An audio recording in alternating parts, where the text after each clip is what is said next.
Salutare, dragii mei! Sunt Otilia Mazilu, sunt astăzi cu voi să vorbim despre luna nouă în Pești. Știu, acest moment a trecut deja de 2 zile, dar tocmai pentru că s-a realizat am avut o oarecare revelație legată faptul că această lună plină este mult mai importantă decât de obicei. În fiecare an calendaristic, în fiecare perioadă când intrăm în luna septembrie, odată ce intrăm în zodie Fecioară, e clar că se va realiza luna nouă în Fecioară și luna plină în Fecioară. Luna plină este acest simbol pe care îl vedem pe cerul astral, este mare și luminoasă. Cine a avut ocazia să o vadă din cauza norilor sau poate mai puțin, în orice caz, luna aceasta plină din septembrie 2022 are un impact mai puternic. Nu doar pentru că a fost aleasă ca zi în care ni s-a comunicat oficial că va fi un nou rege undeva prin Imperiul, în Regatul Unit. Încoronarea va fi în cu totul altă dată. Însă această lună are o implicare mai puternică în 3 etape succesive. În primul rând, tot în acest an 2022, prin același punct prin care acum tranzitează luna plină, sau momentul în care s-a format luna plină deja, va trece din nou Jupiter în perioada octombrie-decembrie. Vom vorbi imediat despre asta. Apoi, de anul viitor, din 2023 până în 2026, chiar în 2 etape, intră Saturn. Prin urmare, acest sector de activitate unde s-a realizat acum luna plină în Pești va fi tranzitat și retranzitat de 2 planete foarte importante. Și asta înseamnă că va întinde sectorul acesta de influență pentru noi până în 2026, deci nu este de ignorat. Prin urmare, haideți să vedem exact luna asta plină în Pești ce vrea să spună, ce s-a întâmplat cu ea, de ce este importantă și cât ar trebui să o luăm în considerare. Cu toate că despre aceste momente, cu siguranță vom mai vorbi și când va intra Jupiter în Pești, dar și când va reveni Saturn în zodia Peștilor. Ok, luna plină în Pești. Luna plină aceasta în Pești s-a realizat pe 10 septembrie 2022. Eu creez acest material un pic mai târziu, după ce a trecut. Momentan luna este în berbec, dar nu este nicio problemă, este foarte bine să vorbim oricând despre punctele trecute. Așadar, momentul de lună plină în Pești s-a realizat undeva la gradul 17 și ceva în Pești, dar este important să știm că la acest grad zodiacal, dacă nu avem planete sau dacă avem planete în zodia Fecioarei, în Gemeni sau în Săgetători, ele au fost destul de bine influențate pe linie în cruce, ca să zicem așa. Întotdeauna zodiile din opoziție, deci zodia Peștilor, zodia Fecioare și zodiile din quadratură sunt primele, cele mai influențate de un eveniment astral. Așadar, decada a doua, ca să zicem, sau să zicem mai bine, iar decada a doua, zodiile din decada, nativii născuți în decada a doua a zodiilor Pești, Fecioară, Săgetători și Gemeni sunt influențați în mod direct. Ok, avem un grad de vulnerabilitate în plus față de doleanțele altora, față de dorințele altora și sănătatea altora. Sesizăm, observăm, ne conectăm la suferințele lor și încercăm cumva să îi ajutăm, să le găsim soluții de vindecare, soluții de rezolvare. Dar în același timp avem și oarecare teamă la critici, eventuale observații, răceală, distanțare față de noi, persoanele care ne trimit încolo când ne băgăm în sufletul altora. Este o mică virgulă aici care trebuie adăugată. Luna plină în Pești, în momentul lunii pline în Pești, dorim foarte mult să ajutăm. Este un lucru foarte frumos că vrem să o facem, însă trebuie să ținem cont de teritoriile altora, de faptul că ceilalți ne-au cerut ajutorul, au vrut cu adevărat ca noi să investigăm pentru ei, să căutăm pentru ei soluții, să venim cu rezolvări, pentru că pe unii s-ar putea să-i deranjeze aceste lucruri, s-ar putea să spună ok, bine, știu, vreau, dar nu, degeaba mă iei de mână să merg la o vindecare care știi că mi este bună, știu că mi este necesară, dar eu n-am căutat-o. Și de cele mai multe ori, oricât de mult am dorit să ajutăm, știți foarte bine că atunci când o persoană nu își cere ajutor și nu își caută în mod expres o soluție, de regulă, oricât efort am depune, nu se realizează lucrurile chiar foarte bine așa cum ne dorim. Zodia Peștilor este un semn de apă și trebuie menționat acest lucru foarte clar și cu câtă bunăvoință are și pentru că se conectează foarte mult la ceilalți, îi simte foarte mult pe ceilalți, de regulă sare peste faptul că nu respectă teritoriile. De fapt, apa nu respectă niciun teritoriu, își face propriul teritoriu, își face propriul traseu pe unde poate. Astfel încât nativii Pești, de regulă, nu respectă spațiul celorlalți, dar nu fac din răutate, fac pentru că vor să ajute, trec cumva peste stabilele pe care ceilalți le pun și, băi, hai să te ajut că ai nevoie. Nu! nu vreau, n-am cerut ajutorul, lasă-mă în pace sau nu vreau sau bine, hai dacă tu zici. Dar nu va rezulta un mare succes. Trebuie ținut cont de acești parametri în general, cu toată bunăvoința, cu tot efortul. Și de asta, în momentul în care ceilalți poate resping foarte mult sau poate profită de faptul că peștii se oferă să ajute, există și oarecare reticență la expedierea aceasta, lasă-mă distanțare și practic faptul că de multe ori nu se recompensează efortul depus. Așadar, trebuie să fim atenți la toate aceste valențe care pleacă de la această lună plină în pești. Ce mai merită menționat, 2 secunde, să mai am și câteva notițe pe aici. Totuși suntem în zodia Fecioarei, este foarte adevărat, suntem în zodia Fecioarei și trebuie să ținem cont de etică, de muncă pe care o facem, de seriozitatea cu care ne implicăm. Bineînțeles, toate acestea să coincidă cu bunăstarea noastră fizică și mentală, pentru că face un efort, dar efortul acela trebuie să fie pe măsura nevoii și să nu treacă dincolo de a ne periclita sănătatea și fizică și mentală. Și, bineînțeles, în același timp să ne asigură și oarecare, adică, de fapt, despre asta vorbim. Atâta timp cât suntem în zodia Fecioarei, vorbim despre asigurare, despre rezerve, despre ceva de pus la păstrare. Începe campania cămărilor, ca să zic așa. Nu doar a legumelor care se conservă acum, dar și a păstrării pentru iarnă sau, dacă vreți, legume pe iarnă. Îmi place foarte tare expresia aceasta pe care am auzit-o de curând, pe iarnă, nu pentru iarnă. Luna plină în pești. Luna plină în pești continuă mai departe și va fi mai activă în viața noastră în perioada când Jupiter va reintra în zodia peștilor. Știm foarte bine că noi de fapt suntem într-un ciclu jupiterian. În pești Berbec a fost învărsător. Iar despre acest moment, ciclu al lui Jupiter, prin aceste 3 zodii, eu v-am mai vorbit într-un material pe care îl găsiți pe acest canal despre Jupiter în pești.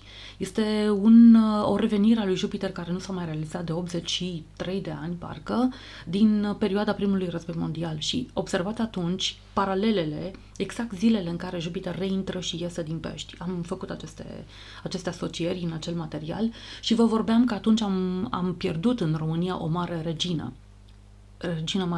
Regina Maria a României. Acum, cu același tranzit prin pești și Jupiter, a mai dispărut o regină de pe fața lumii, una foarte mare, care au fost și rude până la urmă urmei. Bine, Regina Maria a murit un pic mai înainte se născuse deja Elisabeta a II. Dar și conflictele militare care au fost, atunci a început cel al doilea război mondial, iată că undeva prin granița noastră, prin vecinătate aveam și noi un oarecare conflict. Asemănări sunt. Dar Jupiter reintră în pești pentru ultima dată, pentru 12 ani, în 29 octombrie și până pe 20 decembrie 2022. Așadar, intrând aici Jupiter, marele benefic, de fapt, planeta guvernatoare a peștilor, nu face altceva decât să calce cumva pe teritoriul pe care această lună plină l-a creat. Este deja Neptun aici, dar Jupiter intrând aduce cumva mai multă împrospătare, ca să zicem așa, o mai multă beatitudine și, dacă doriți, o nevoie de a ne bucura de anumite lucruri mai mult. Poate chiar găsim rezultate sau dacă am avut de soluționat unele lucruri în anumite sectoare de activitate, acum cu Jupiter în zodia peștilor vom avea oarecare speranță că lucrurile se rezolvă mai bine și poate chiar rezultate foarte bune. De asta vă spun și în materialul care este acum în derulare, la final vă invit să vă urmăriți sectorul de activitate, domeniul, casa astrală în care acum luna plină în pești a activat. Același domeniu de activitate va fi tranzitat de către Jupiter și, bineînțeles, ulterior de către Saturn. Deci domeniul acesta va fi cu lungă stradă pentru noi. Deci, dacă avem de soluționat ceva, dacă avem de rezolvat ceva în acel sector de activitate, dacă avem multe lucruri și așa, cu siguranță vom avea de făcut în acel sector, este bine să știm că în perioada cât este Jupiter în pești, să ne facem o planificare pentru următorii 3 ani când va fi Saturn acolo, pentru că nu ne va fi ușor. Și planificarea trebuie făcută într-adevăr. Poate că acum Jupiter vine mai cu oarecare tendință de a crede că lucrurile sunt ușor de realizat, însă vom vedea cu adevărat când stă Saturn acolo cât de simplu este și Dacă îl cunoaștem pe Saturn și știm toți cum e Saturn, nu va fi simplu, va fi foarte greu. Următorii ani va fi destul de complicat. Oricum, Saturn acolo unde intră, în general, supune acel sector de activitate, acea zodie, unei tensiuni particulare. Așadar, să nu ne așteptăm că Jupiter intrând în Pești, în zona care acum este luna plină, în care Jupiter a fost până în 2022, să nu ne imaginăm că acolo acel sector va fi foarte ușor. 3 ani de zile vor fi 3 ani lungi, din care vom învăța foarte mult. Așadar, Saturn intră în zodia Peștilor din 2023, din 8 martie. Are 2 etape. Din 8 martie până în mai 2025 merge direct, apoi din nou se reîntoarce, are o perioadă de retrogradare și apoi se reîntoarce tot în zodia Peștilor 2 septembrie 2025, februarie 2026 și atunci pleacă definitiv din această zodia Peștilor.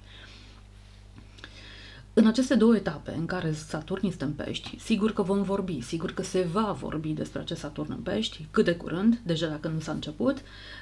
În această perioadă vom avea mai mult de lucru cu noi, vom avea mai mult de lucru de conștientizat, de cimentuit, de stabilizat acel sector de viață, acel domeniu în care acum luna plină este prezentă și care deocamdată a trecut poate.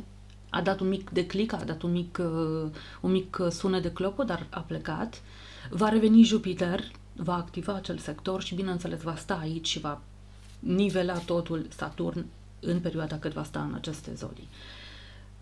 Multe lucruri sunt de spus, multe lucruri sunt în continuare de cântărit. Este important să spunem că Saturn acesta în Pești, când va intra în perioada care va urma din 2023-2026, nu va activa doar cu incidență pe cei născuți în decada a doua, ca să zicem așa cum spuneam, pentru că acum luna plină a fost la gradul 17. Va activa toată zodia Peștilor cu toate decadele, pentru că va tranzita oricum prin toate la un moment dat. Și bineînțeles, aceeași influență majoră o va avea atât a zodiei Peștilor cât și a Fecioarelor și în quadratură Gemenii și Săgetătorii. Evident că zodiile de apă vor avea partea lor de felie, dar și zodiile de pământ, pentru că sunt asociate cu Fecioara. Poate mai distanțate și mai diferite sunt zodiile de foc și cele de aer, însă și ele vor avea influența lor datorită quadraturii pe care atât zodia Gemenilor o face, cât și Săgetătorul ca semn de foc. Cu alte cuvinte, nimeni nu scapă de Saturn în această zodie. Prin urmare, dragii mei, haideți să vedem care este sectorul în care acum luna plină în Pește a activat, în care Jupiter va reveni și, bineînțeles, în care va reveni Saturn. Despre acestea vom vorbi cu altă ocazie. Rămâneți! Așadar, dragii mei berbec, pentru voi, luna plină în zodia Peștilor activează în sectorul din spatele astrogramei voastre. Este un sector dedicat credințelor, spiritualității.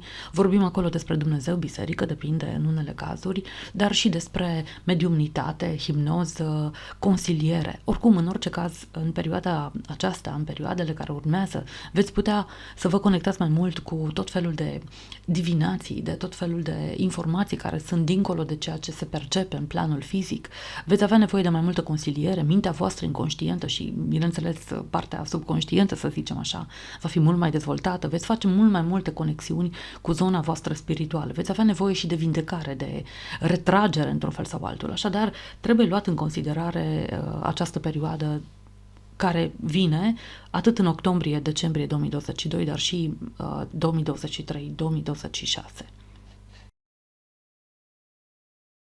Pentru voi, nativii Taur, problema este cu totul alta. Aici sunt prieteni vechi și noi. La voi, anturajele sunt importante în următorii ani, în următoarele perioade. Cluburile, echipele, partidele politice, organizații de caritate, dar și tot felul de aliați și comunități, cercuri de oameni din care faceți parte. Veți avea foarte multe lucruri de dăruit și de făcut schimb cu alții. Creațiile lor vor veni importante pentru voi, dar și voi ceea ce creați. Sigur că în perioada următoare, în perioada timpului care va urma, publicitatea voastră va fi importantă, dar și clientela, oamenii care vă cunosc serviciile și care vin alături de voi. Așadar, dezvoltați aceste laturi și veți vedea că ele, într-un fel sau altul, vă cer atenția mai mult decât se poate. Oricum, este bine să aruncăm o privire acestui sector de activitate, pentru că, așa cum spuneam, în perioada octombrie-decembrie 2022, 2023 și 2026 cu Saturn în Pești va fi negreșit mult de lucru în acest sector. Așadar, țineți cont că ați putea să investiți mai bine timpul care urmează și să programați mai bine zona aceasta din viața voastră.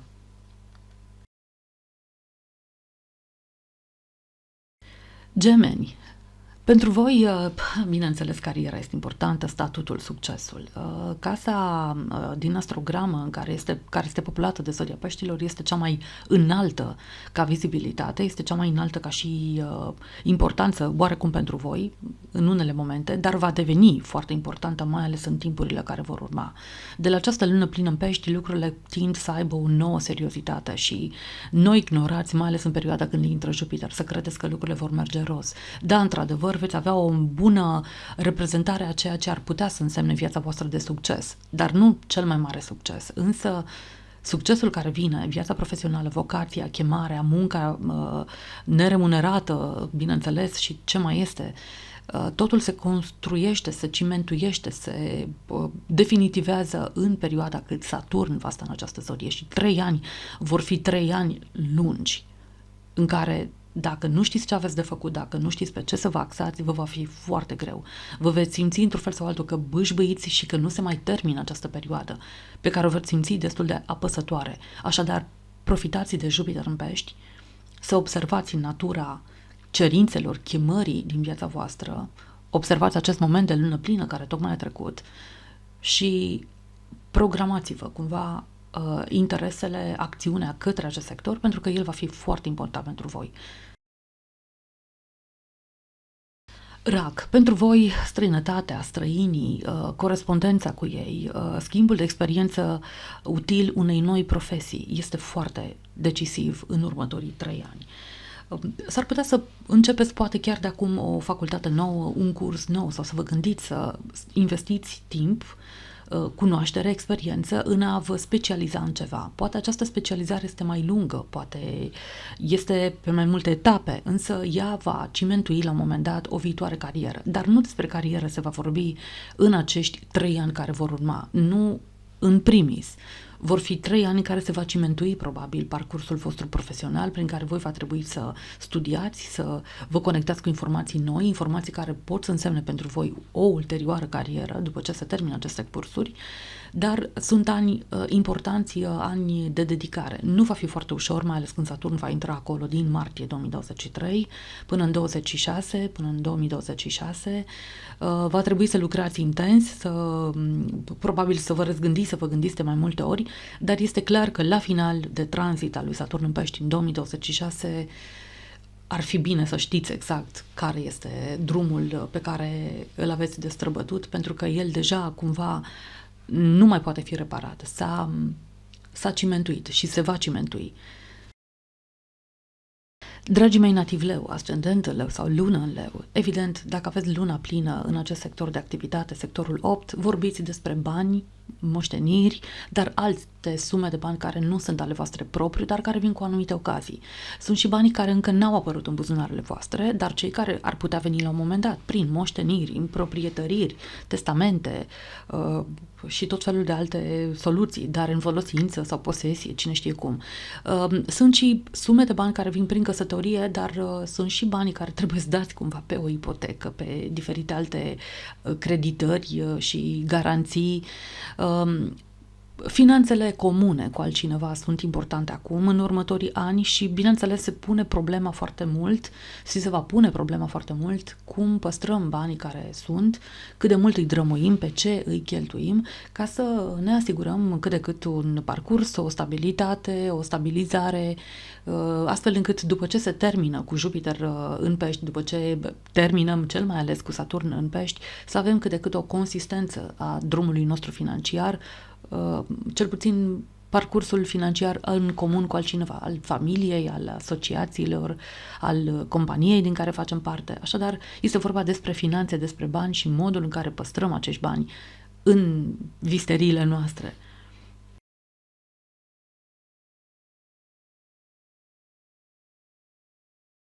Fecioară. Ei bine, pentru voi căsătoria este foarte importantă, dar și relațiile și angajamentele personale de orice fel.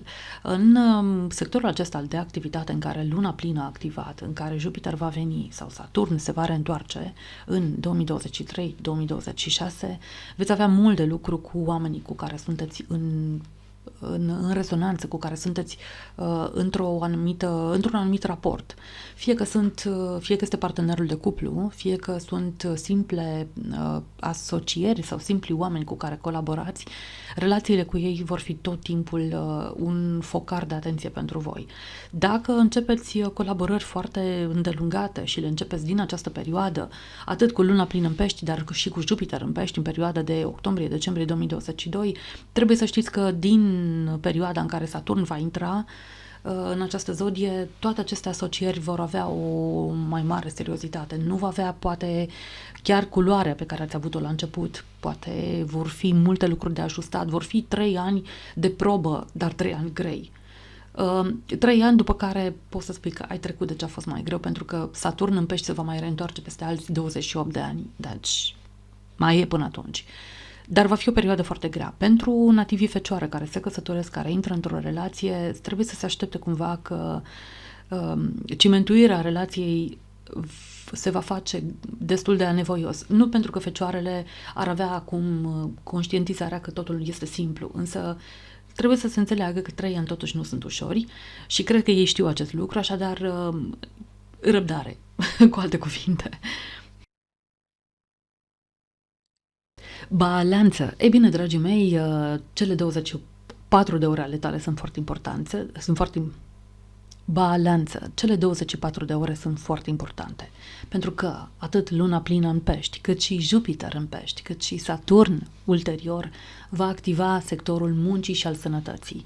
Nu înseamnă că va aduce probleme de sănătate, dar asta înseamnă că trebuie să echilibrați foarte bine balansul din viața voastră.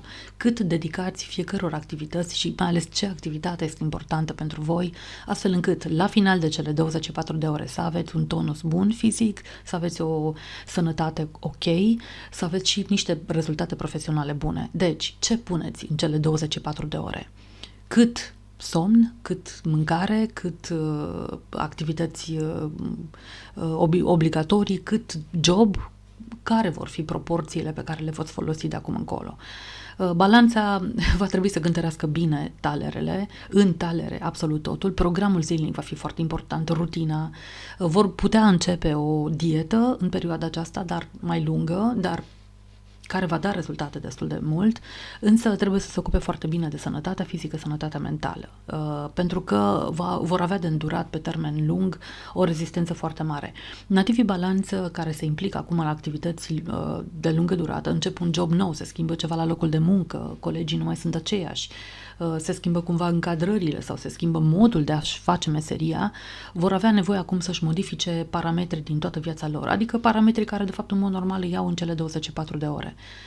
Trebuie să fie atenți la ce activități au de desfășurat, pentru că vor trebui să țină lung toată treaba aceasta. Așadar, micile chestii care vă distrag, faptul că trebuie să faceți o mâncare, faptul că că trebuie să plimbați câinele.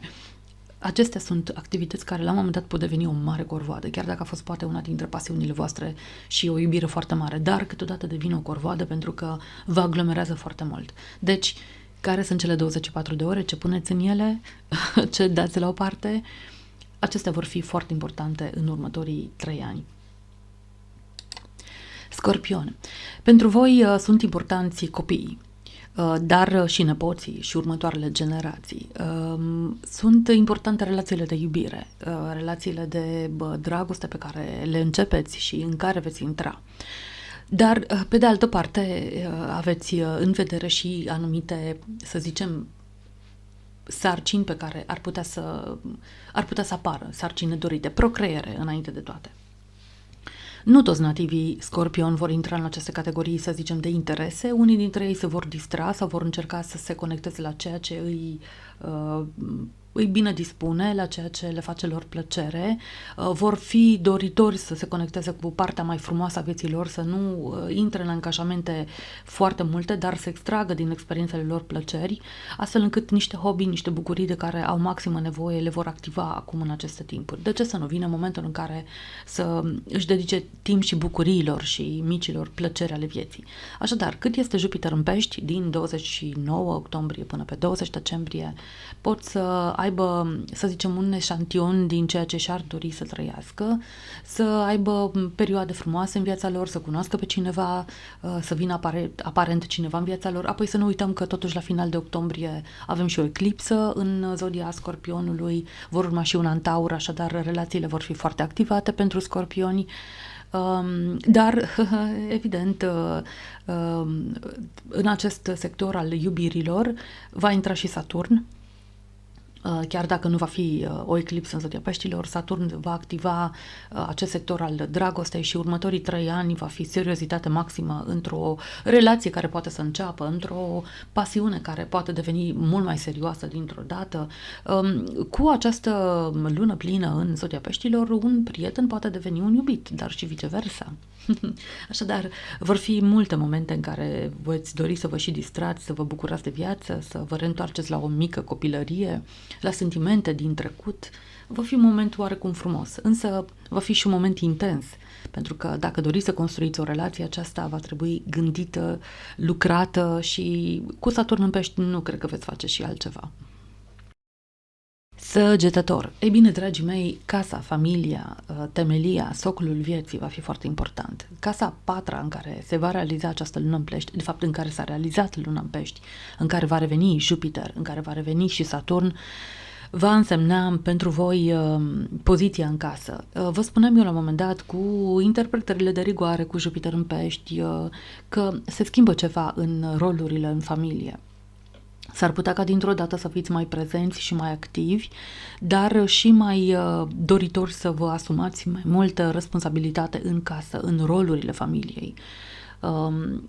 În orice caz, nu toată lumea, nu toți nativii săgetători vor avea de cosmetizat ambientul în care locuiesc, adică să construiască ceva nou, să redecoreze, să modifice spațiile, vor avea nevoie oarecum să fie într-o conexiune și cu familia și cu familia din toate părțile, adică atât familia lor personală, dar și cu scrisocrii și ce mai este din altă parte, prin alte alianțe, vor avea nevoie cumva să se conecteze la ceea ce aceștia le transmit, la bunurile pe care le-au lăsat lor moștenire, la tradițiile casei. Deci, pentru săgetători vine un moment cu Saturn în Pești, mai ales din 2023-2026, când va trebui să administreze foarte bine relațiile cu familia, casa, proprietățile de pe lângă casă și, bineînțeles, unii dintre nativii săgetători pot să aleagă să se mute, să se repatrieze, să își modifice actele, documentele de casă, documentele de naționalitate, toate lucrurile acestea care țin de locul în care locuim, de vatra în care suntem, de stabilitatea pe care noi ne oferim. Au nevoie săgetătorii să stea locului într-un loc, cu toate că sunt niște călătorii înverșunați, dar acum nu mai este vorba de a călători, e vorba de a rămâne și de a cimentui și de a construi și de a solidifica și de a pune o bază, o temelie. 3 ani cu Saturn în Pești veți avea mult de lucru, dar până la urmă, dacă planificați totul bine și nu vă speriați de greutățile care vin, lucrurile se vor așeza. Capricorn. Ei bine, aici este vorba despre comunicare, transferul de informație. Ceea ce culegi, ceea ce redai altora, este ceva ce se propagă mai departe, pentru că Jupiter în Pești, cât a fost aici, n-a făcut altceva decât să amplifice cumva transferul de informații, mai ales pentru nativii Capricorn care lucrează în mediul de învățământ, jurnalism sau tot felul de alte domenii în care trebuie să informeze pe cineva, să fie ei informați. Este vorba despre a te școli, despre a da mai departe informațiile pe care tu le ai, cunoștințele pe care tu le ai. Pe lângă faptul că vorbim aici cu luna plină în Pești și cu toate aceste implicații ulterioare despre călătorii, plimbări, mașini, mass media, internet și toate lucrurile pe care le vedeți acum pe ecran. Dar este vorba despre a reda informații, despre a te conecta la un flux de informații și pe care să-l dai mai departe altora. Capricornii vor fi foarte doritori să și cunoască, dar și să și împărtășească informația. Vor fi foarte receptivi la fluxul de cunoștințe care vine în jurul lor și acesta va fi o viitoare perioadă de studiu, o perioadă de tranziție către o nouă etapă din viața lor. Dacă vor avea de studiat pe următorii 3 ani, își vor da seama că e o chestiune foarte serioasă și că trebuie să ia în serios studiile pe care le au. Nu le va fi poate ușor nici cu naveta, dacă probabil trebuie făcută cu mică staționare în altă parte, dar asta face parte din joc și cumva totul are un scop pentru care se întâmplă. Vărsător. E bine, dragii mei, nativi vărsător, pentru voi banii sunt importanți, banii pe care îi faceți. Așadar, din ce vin acești bani? Din abilități, din competențe pe care le-ați dezvoltat și pe care le-ați dobândit, din ceea ce știți voi să faceți, din lucruri pe care v-au făcut plăcere altădată să le creați, acum să le faceți, din asta puteți câștiga banii voștri și din asta se poate concretiza un parcurs profesional, un parcurs financiar de acum încolo foarte bun. În orice caz, vorbim despre valoarea pe care voi o dați lucrurilor din jur și deci acum cu această lună plină în pești care a fost, cu Jupiter care va veni, despre care am mai vorbit, cu Saturn în pești care va veni, se va pune problema banilor, a acțiunilor, a veniturilor, a încasărilor. Cum solidificați strada voastră financiară. Nativii vărsători au nevoie de bani, ca toată lumea, cred că în perioada aceasta. Pentru unii dintre voi se vor face niște mașinații, astfel încât în următorii ani, astfel încât aveți nevoie cumva să lucrați, să jonglați, cumva să ajustați din timp parcursul vostru profesional. Poate unele dintre încasările sau firele de încasare, canalele de venituri ale voastre nu mai sunt atât de productive și atât de abundente. Vor trebui cumva să fie transformate sau să se găsească noi canale, noi filiere. Trebuie cumva să vă gândiți la toate aceste lucruri și cât este Jupiter în pești, chiar dacă în perioada de octombrie-decembrie 2022, chiar dacă pare totul ar putea să aibă o tentă de roz, gândiți-vă totuși că vin 3 ani în care va trebui să țineți pasul cu niște bani care trebuie să intre în buzunarul vostru consecvent, adică lună de lună să acopere o stradă și, din păcate, noi nu știm acum, în momentul de față, cum vor fi următorii 3 ani, ce vor însemna din punct de vedere al bugetului. Așadar, nu vă avântați foarte tare, nu cheltuiți foarte mult. Cât este Saturn printr-un sector de activitate, dragii mei vărsători, cu ascendent vărsător, luna în vărsător, nu vă gândiți că veți avea mult ajutor din partea altora. Saturn, de fapt, este exact planeta care spune descurcă-te singur. Dacă vrei să-ți dai vreun premiu, dă-ți-l tu, că nu ți-l dau eu. Adică să nu te aștepți de la altcineva să te sprijine. Apoi, după ce tu ți-ai construit, după ce ți-au trecut toate nădușelile, după ce nu știi cum să te mai rezolvi și poate din puțin să faci mult, după aceea vine poate și premiul cel mare, că într-adevăr nivelul pe care l-ai creat va fi unul sub care nu vei mai coborî foarte mulți ani de acum încolo. Așadar, ții notare, muncește mult, investește cu seriozitate și, bineînțeles, nu risipi, pentru că cu Saturn în casa a doua nu e risipă, nu e timp de risipă, nu e loc de risipă, pentru că nu se știe cum vor fi celelalte cheltuieli din viața voastră. Era doar o idee astrologică, nu neapărat un sfat. Pești, dragii mei nativi pești. Bineînțeles că luna plină n-a fost doar un reflector în viața voastră, dar vine și Jupiter în pești, bine că vine. Sigur că l-așteptați cu mare plăcere, pentru că în final a fost momentul vostru și este încă o dată o replică pe care o puteți folosi frumos în aceste 2 luni care mai urmează de Jupiter în pești, care nu se va mai întoarce decât peste alții 12 ani, dar vine Saturn. Saturn din 2023 până în 2026 va fi greu pentru voi, dureros pentru că vă va disciplina, va avea nevoie cumva să vă organizeze câteva principii de funcționare. Casa întâi întotdeauna nu este vorba doar despre imagine, titlu, renume, prenume, pseudonimul pe care ni-l afișăm în fața altora, modul în care ne percep ceilalți. Este vorba despre în dedesubtul a toată carcasa asta, a tot avatarul ăsta exterior, stau niște principii de funcționare, o scară valorică, iar Saturn aici va lucra. Va intra în beciurile ființei voastre și va lovi toți pilonii care sunt acolo. Ce merge, ce nu mai merge, ăsta e stricat, ăsta este învechit. Saturn a mai fost aici de 28 de ani, dacă aveți 28 de ani. Dacă nu, este clar că sunteți în pragul în care va trebui să restructurați bine propria ființă și cu Saturn aici 3 ani de zile nu va fi ușor, pentru că va va aduce o doză de seriozitate de care veți avea nevoie, de un concret de care aveți nevoie, de o reținere sau, dacă vreți, o îngrădire de care aveți nevoie. Nu ziceți că nu, pentru că de cele mai multe ori aveți nevoie să vă folosiți fix un teritoriu mai determinat decât apa aceasta curgătoare. Știu că nu este chiar în elementul pe care l-ați dorit să fie, dar asta este, toți avem un Saturn în pești, iar voi îl aveți chiar în propriul vostru teritoriu cel mai important. Așadar, va fi vorba și despre o imagine exterioară, atât fizică cât și ca și imagine, ca și look, dar va fi vorba și de o reconstrucție și reconsolidare interioară. O maturitate de care nu veți scăpa în următorii 3 ani.